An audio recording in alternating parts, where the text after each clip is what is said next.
Good morning, everyone. This is the Southern Fried Yankee welcoming you to another rant. This one I call The Future of Law Enforcement If the Left Were to Take Power.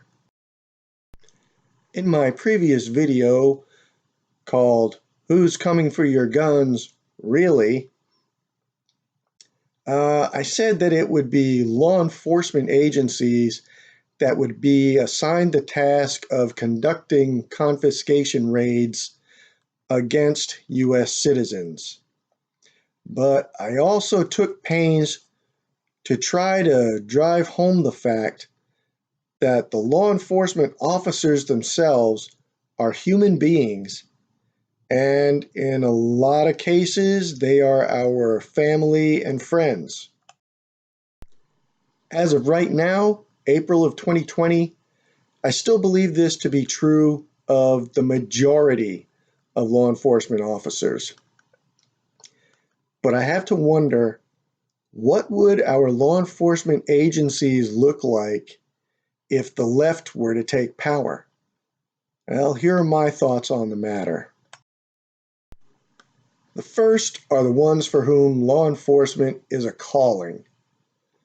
These are the ones who take their oaths and commitments to serve and protect seriously. They see them as oaths and solemn promises never to be broken. These are the ones who would lay down their lives for a stranger without hesitation.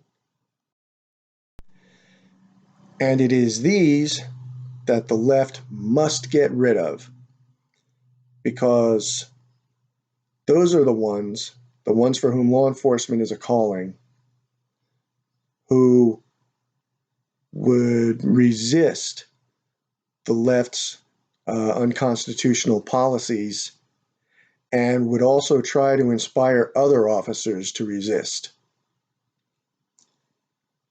Eventually, these officers will either become so disgusted with the way the left is changing their agencies and departments that they will either take their retirement, or if they choose to stay on, they will find themselves in increasingly dangerous assignments. Has anyone out there seen the movie Serpico? It's a true story and a really good movie. Highly suggest you watch it. Go ahead. I'll wait. So, did you like the movie? I did.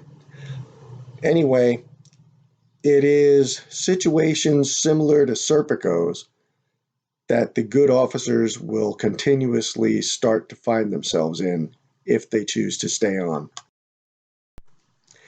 The second type are the ones for whom law enforcement is mostly just a job.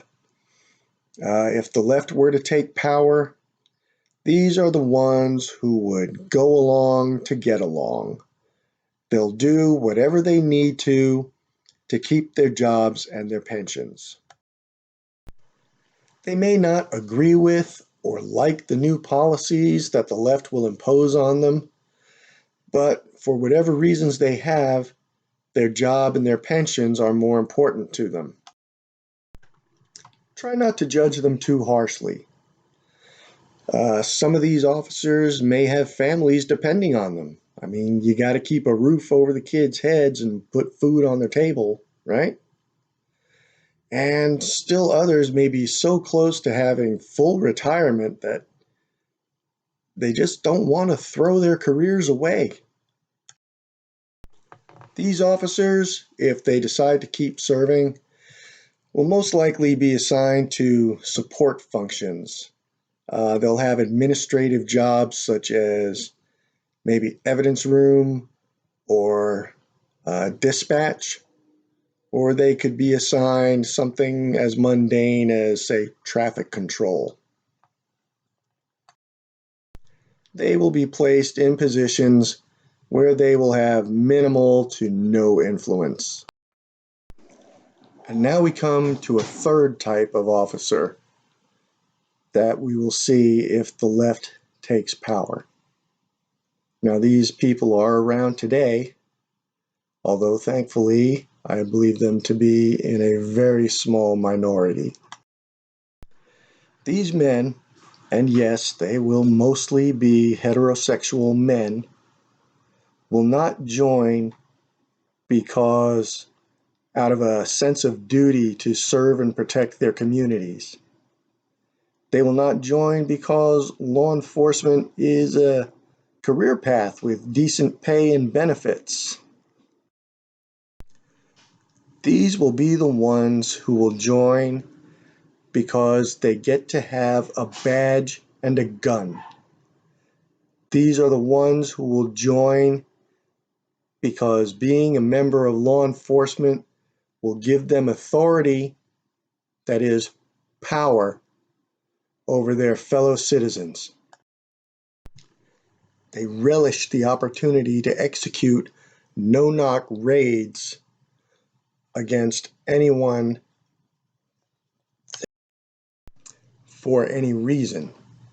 They will not hesitate to use excessive violence against their targets or anyone else who happens to be in their target area that they want to. Recruits will be those already prone to violence, such as Antifa members. Their brutish behavior will be encouraged to make them more effective tools of intimidation and subjugation. They will not be police as we know them, but rather like those of all dictators, present as well as past. I know this sounds like something out of a dystopian sci-fi story, and as of right now, for the most part, that's all it is. But it can come true if we let it. What I've just said may sound far-fetched, but there are examples of thuggery and corruption in many of our law enforcement agencies right now. Everyone knows Ruby Ridge and Waco, but also try looking up John Lawmaster ATF raid, Department of Education, yes, Department of Education raid, and even look up what's happening in Arlington, Virginia today to that poor store worker who had to shoot intruders to defend himself and is now being held in jail without bail and with no due process. These things are happening today. They have happened in the past. We must be vigilant and we must be active. Thank you.